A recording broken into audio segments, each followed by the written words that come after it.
periodista de radio Di Blue Ecuador. Kevin, ¿cómo estás? Buena tarde. Bienvenido al marcador aquí en Panamá. Hay un marcador en Ecuador, pero no tiene el él. El de Panamá es el marcador y es un programa de fútbol que este año cumple 10 años en pantalla. Y tuvimos el pasado miércoles la oportunidad de entrevistar a Ricardo Alberto Gareca, que puede ser posiblemente más pronto que tarde técnico de tu selección. Bienvenido, Kevin. ¿Qué tal, amigos? ¿Qué tal? ¿Cómo están? Un gran abrazo. Acá en la cálida Guayaquil, estamos desde Guayaquil, justamente comentando todo lo que ha sido este tema de Gareca. La verdad que podríamos ya adelantar ciertos detalles, pero así como tú lo decías, 4 países terminan siendo o recibiendo esta noticia y creo que el fútbol ecuatoriano termina sonriendo al final de esta historia, a pesar de tanto que se habló, pero sería casi una realidad de Ricardo Gareca, nuevo entrenador de la selección ecuatoriana de fútbol, compañeros. Sí, él decía acá, y yo insistía en la pregunta, Víctor René Mendieta, que qué le hacía falta. Y yo hice el ejemplo que una vez me contó Hernán Darío Bolillo Gómez cuando llegó Peckerman a Colombia. De Bolillo, yo dirigí a Colombia y luego llegó Peckerman. Y Peckerman llegó con el avión lleno, más de 10 personas para dirigir Colombia. Lo hizo de manera exitosa, lo llevó a 2 mundiales. Ambos mundiales perdieron, uno en octavos de final contra Inglaterra en penales y en el de Brasil en cuartos de final, creo que ante Brasil. Correcto. Y en penales también. O sea que Peckerman hizo el trabajo y si llegas con 12 personas y haces el trabajo, pues ven con 15. ¿Qué está pasando con Ecuador? ¿Por qué no le dan los avales a lo que está exigiendo el Tigre Gareca? Precisamente el tema pasa por lo económico, porque inicialmente Ecuador tiene una deuda casa adentro, hablando con tema de árbitros, que se la deuda alrededor de 3 años a los árbitros ecuatorianos. Estamos hablando de una comunidad de hasta 800 jueces centrales, y eso ha limitado justamente que no podamos darle esa oportunidad a Gareca a tener 15 integrantes. Y del otro lado que te puedo mencionar es que también el Bolillo Gómez se le adeudaba alrededor de $2 millones y Ecuador ya le ha pagado alrededor del 80-90% de esa deuda. Evidentemente eso también enflaquece mucho las finanzas de la Federación Ecuatoriana de Fútbol. Entonces es un cúmulo de deudas que Ecuador, o en este caso la Federación Ecuatoriana de Fútbol, le ha obligado a ir a negociar con Gareca y decirle, ok, esto es lo que podemos llegar, que sería aproximadamente $2,5 millones, mucho menos de lo que ganó en Perú. Pero evidentemente está aquí nuestra oferta y creemos que podríamos ofrecerte más desde lo deportivo que Perú, hablando de estructura deportiva, ganaba, obviamente Kevin? la generación de jugadores y demás. Kevin, ¿cuánto ganaba en Perú? $3,7 millones según colegas peruanos. En la recta final de su presencia en Perú, este monto fue reduciendo. Wow. Y ya cuando termina el contrato para esta eliminatoria que pasó, se le había notificado que iba a seguir reduciéndose. Entonces empezó ya a separarse de esa línea Gareca, pero termina siendo convencido, al menos a priori, por la Federación Ecuatoriana de Fútbol, tanto por un salario que es menor, pero con el objetivo principal de que seguirá gozando de un objetivo deportivo como es llegar a un mundial. ¿Y por qué echaron a Alfaro? ¿Por qué se fue Alfaro? Sí, mira, el tema de Alfaro pasa por... ¿Le deben plata también? Porque si le deben plata... También se le debe dinero, se le debe dinero. Es más, hay 2 posturas. La versión oficial de parte de Francisco Egas, que señala que se le deben alrededor de 3-4 meses de salario, que eso sería cerca de $1 millón, además de los premios por el Mundial. Lo que señala la postura de Alfaro, señala que la deuda sería alrededor de $4 millones. Según lo que podemos conocer de parte de la Federación Ecuatoriana, está agregando cifras a Alfaro en relación a no pagar impuestos. Cuando según el contrato, esto nuevamente lo digo, dicho por el oficialismo que es la Federación, los impuestos los pagaba justamente Alfaro. Entonces habrá una disputa legal, es lo que se cree, pero por ahora eso Gareca, que también lo reconoció en otras entrevistas, iba a hablar con Gustavo Alfaro para ver si había un ok o no. Le iba a pegar una llamada. Gustavo, ¿cómo estás?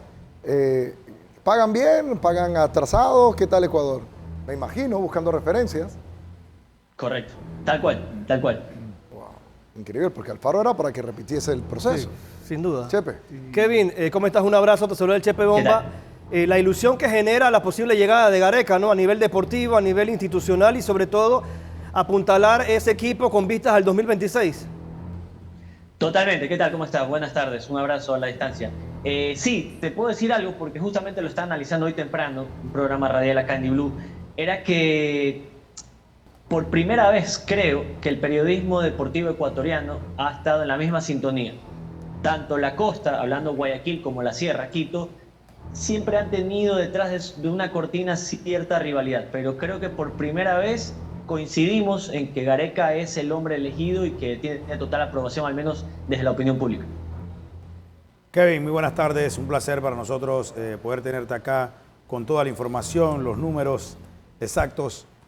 Plan B para Ecuador, porque sé que esa llamada va a llegar del Mr. Gareca con el profesor Alfaro, y una de las situaciones que tanto se habló en Perú fue que el profe estimaba a veces que toda su familia estuviese en Perú, algo que hasta cierto punto no se le complació en esta oportunidad al Tigre Gareca.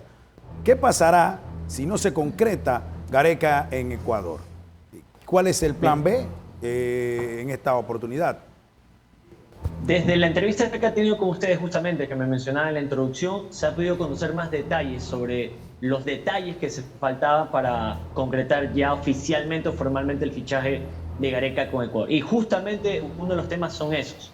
Gareca está negociando o ultimando detalles sobre cuántos días va a tener o cuántas veces va a tener la oportunidad de viajar a Argentina de vacaciones para ir a visitar a su familia. Es decir, al menos a priori, él no tiene la intención de traer a su familia a la ciudad de Quito o Guayaquil, dependiendo de donde quiera él vivir, pero está reconociendo que está negociando los días de vacaciones con la federación y sumado además lo que ya venía contando de quiénes van a integrar su cuerpo técnico. Hoy acá también en Ecuador se habló mucho de supuestamente que iban a agregar un técnico nacional. Se hablaba de Edison Méndez, seguramente lo recuerdan, un histórico del fútbol ecuatoriano y que hoy está dando sus primeros pasos como entrenador, pero esto quedó totalmente desmentido. Lo que se sigue negociando en estos detalles es cuántos días de vacaciones voy a tener para irme a visitar a mi familia y cuál va a ser, la cantidad de mis integrantes del cuerpo técnico. Dicho eso, lo que respondió un poco la pregunta, si mañana hay una hecatombe y no se formaliza esto, se hablaba de Becachese, de Sebastián Becachese, pero pude conocer personalmente que dentro del directorio no se aprobó este nombre y que Francisco Egas, que es el presidente y el encargado oficial de la federación de ir a negociar, lo descartó totalmente. Entonces, el plan B oficialmente no se ha conocido. Creemos que es prácticamente un hecho que Gareca y la FED están ya simplemente ultimando detalles y si no se llega a dar por ave motivo, no lo tiene previsto la prensa en estos momentos. Sebastián, que es igual de especial que el Tigre Gareca. Así lo reconocen como técnico también en Argentina. Pero no vale lo que vale Gareca. No, no lo vale lo que vale. Correcto. Pero la parte y no está exigiendo vacaciones en Argentina y no está exigiendo 11 personas del cuerpo técnico. Mi querido Ronnie, no es lo que es Gareca, claro, pero es igual de especial que Gareca con las peticiones y todo lo demás. Ustedes lo saben allá en Ecuador también. Sí, totalmente. Es más, conversando con Francisco Egas hace una semana exactamente, él también había llamado tanto a la Federación Peruana para conocer, bueno, cuénteme todo, qué le gusta, qué no le gusta, qué le gusta comer, si le gusta tomar, dónde le gusta pasear, si le gusta trotar, le gustan los perros, le gustan los gatos, todo sobre Gareca. Y además de eso, contactó también en torno de Sebastián Becachese, pero de manera muy superficial. Quiero que entienda que lo de Gareca lo tomó de manera principal justamente Francisco Egas, que es el presidente de la Federación, y fue principalmente protagonista a ir a buscar la negociación. En cambio, lo de Becachese, que fue una carpeta que llegó, sí conversó telefónicamente hablando Egas con Becachese, pero nunca hubo un acercamiento más allá de un coqueteo, por así decirlo. Ok. Kevin, gracias por estar con nosotros acá en El Marcador. Un abrazo hasta Guayaquil. Mi inteligencia, mi satélite, me decía que Quito, pero es Guayaquil. O sea, no le puedo preguntar por Ismael Díaz, porque Ismael juega en Quito. No, por supuesto. No, claro pero sí, tú eres del otro lado, ¿no? Me hablaste de un muro. Hay una frontera, tremendo. Un muro.